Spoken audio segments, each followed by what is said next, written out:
What's up, fellow race fans? Mike here. Welcome back inside the garage area. And we've got plenty of racing to discuss. Last time I came at you, it was the weekend of the Kansas race. Excuse me, the week of the Kansas race. It was a midweek race. So let's get to it right now. So, last midweek race of the season, the ratings were not there. There weren't more midweek races. But hey, this is the try anything season. This is the experimentation season. The schedule was thrown asunder because of this pandemic. And all in all, Kansas was an okay race. It was kind of wild, but that's to be expected from the Cup Series. We had 11 cautions, 47 laps, 1 red flag, and with 12 to go, Hamlin made a daring move on Kevin Harvick to claim the victory. Stage 1 was taken by Kyle Busch, who I hate. Stage 2, taken by Keselowski. Hate the guy. And Hamlin's move on Kevin Harvick notched him yet another victory. And I think it is going to come down to Hamlin versus Harvick for the championship at Homestead. Not Homestead, Phoenix. We just went to Homestead. I'm so used to having Homestead as the finale that I gotta get Phoenix as the finale in my head now. So, it's going to come down to Hamlin versus Harvick at Phoenix for the championship, November 8th. So, that's an oops on me. Hamlin took it from Keselowski, Truex Jr., Harvick, Eric Jones, who's not returning to Joe Gibbs next season, Eric Almirola, Cole Custer, Alex Bowman, Kurt Busch, and William Byron. Now, going into silly season, we are already in silly season, but continuing on with the silly season rumors, it's been confirmed that Christopher Bell is going to take over the 20 from Eric Jones in 2021. No word yet on who will take over the 48.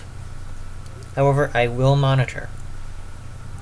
So, keep it here. I will be monitoring the situation with the 48. I will be monitoring the situation with the 14.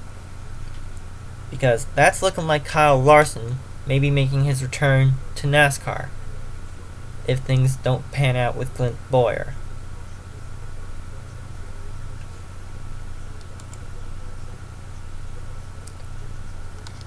So Kansas was an okay race. It was kind of wild, but I liked it. I liked the midweek race experiment. Now we go to Loudon, New Hampshire.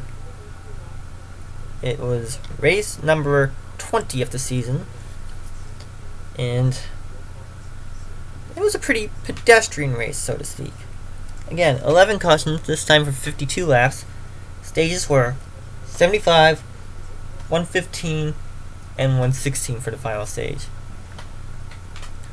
We did have one caution for weather, rain.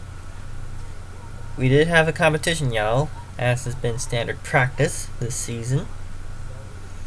Because no qualifying, no practice, no nothing. Those will return in 2021. 22 lead changes among 7 drivers, last lead change happening with 80 to go. Keselowski around Hamlin. Keselowski taking the victory. Stage 1 went to Hamlin, stage 2 went to Keselowski, and final stage also went to Keselowski, netting him the win from Hamlin, Truex, Logano, Harvick, to Benedetto, who's been doing really well this season behind the 21. Not a bad showing from Matty D.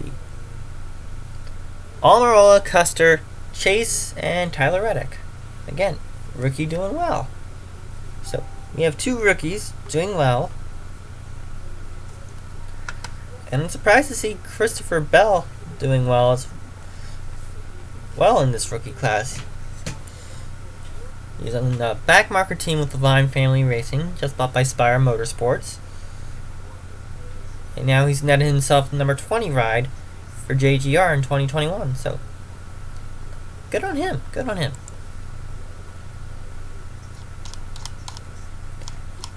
After Loudon, we've got Michigan doubleheader. Now, I was not keen on the Michigan doubleheader. I was not used on these 500-kilometer races. I'm used to 400 miles at Michigan, 200 laps. But I understand why they did it. They want to get caught up to the season, to where they should be on the season. So both these races were 156 laps, 312 miles. This one went green, white, checker. So it is 161 laps for 322 miles.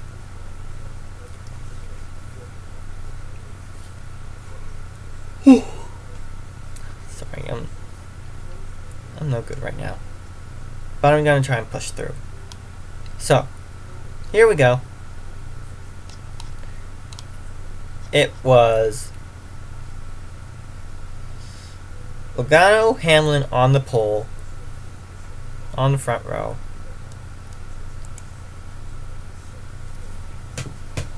This was fairly pedestrian. At the same time, it was wild.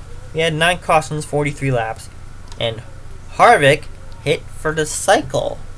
He won all 3 stages, win number 54 in the Cup Series. 6 and 17 had a spoiler infraction.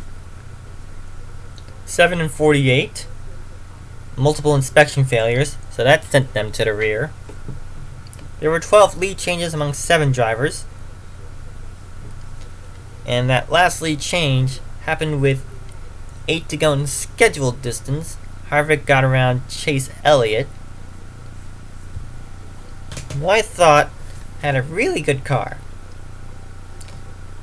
and I thought was overdue for a Michigan win after being thwarted multiple times by Kyle Larson.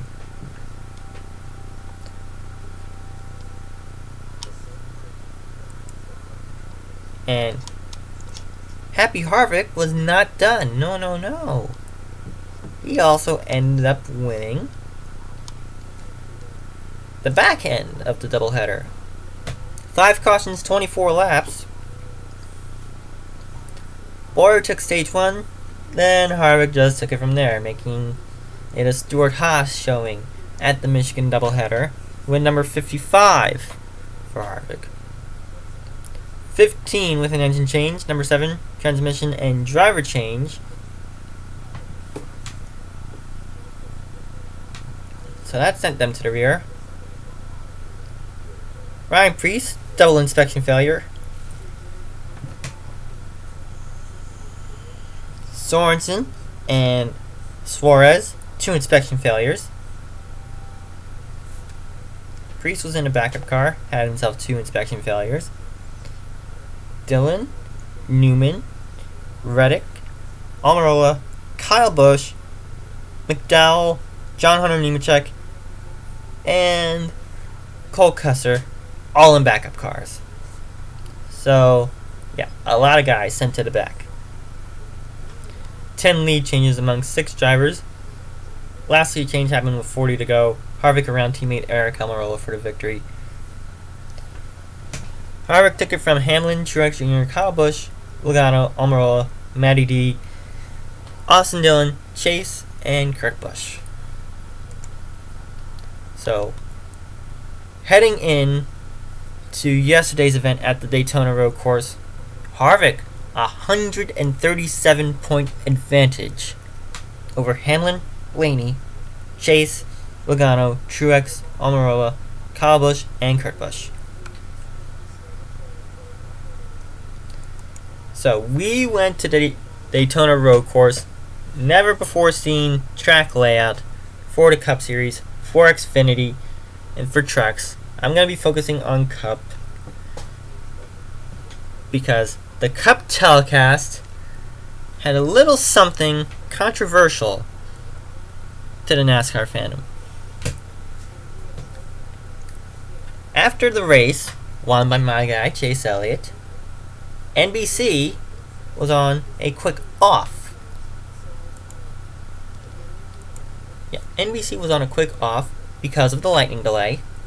Reminded me a lot of the 2001 Daytona 500 because, like yesterday's race, Fox was on a quick off due to a lap 175 red flag, so they could not tell us what was going on with Dale Earnhardt. We didn't find out that Dale Sr. had died until around 7 p.m. that night. However, NBC did another little something special for us for the Xfinity and Cup races. I'm going to pull that up for you right now because it is a blast from the past. It is Wally's World. Let's roll it. Don't listen to me when you can ride along with someone who has been doing this for years. Wally Dallenbach is in Daytona, and that means Wally's World is back.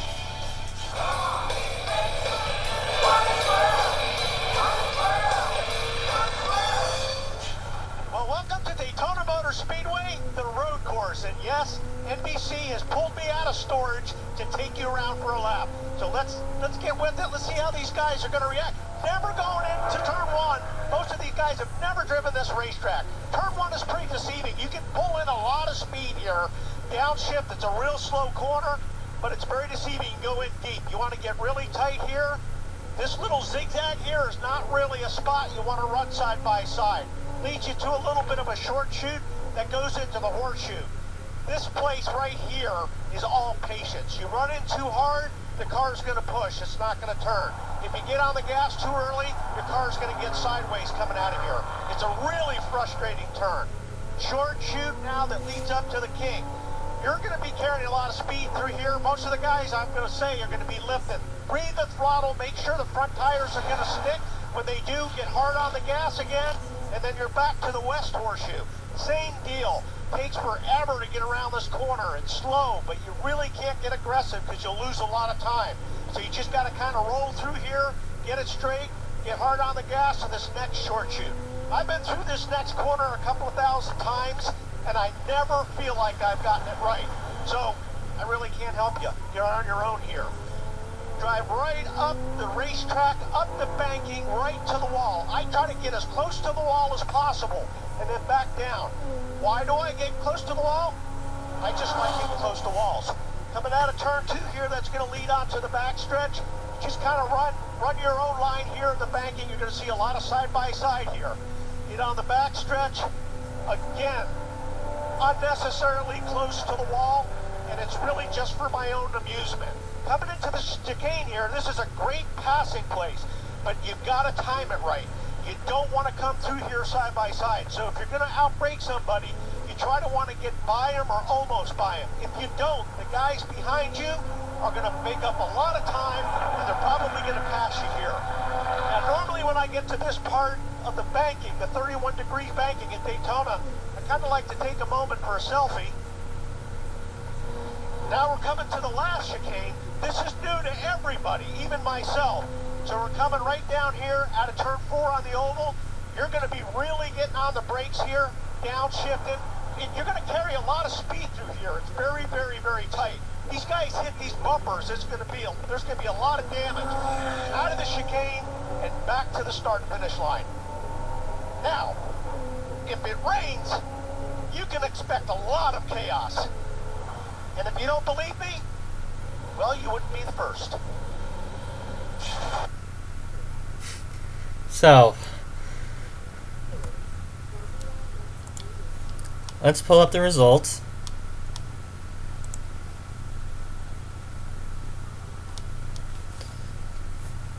Chase won stage 1, Hamlin stage 2, and Chase got back at it for stage 3, winning that one.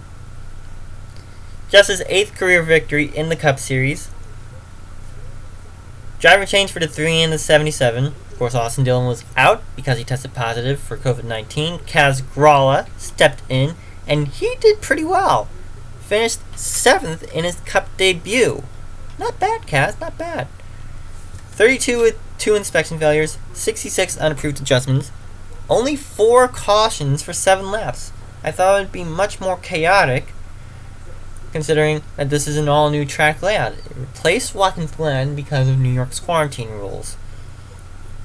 And there were 13 lead changes among 6 drivers.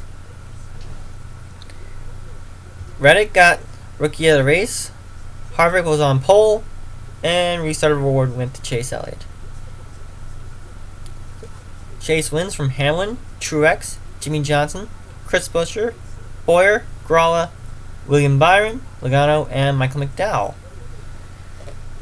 Nice finish from McDowell, nice finish from Gralla, and nice recovery from Truex, overcoming a pit penalty early on to finish 3rd.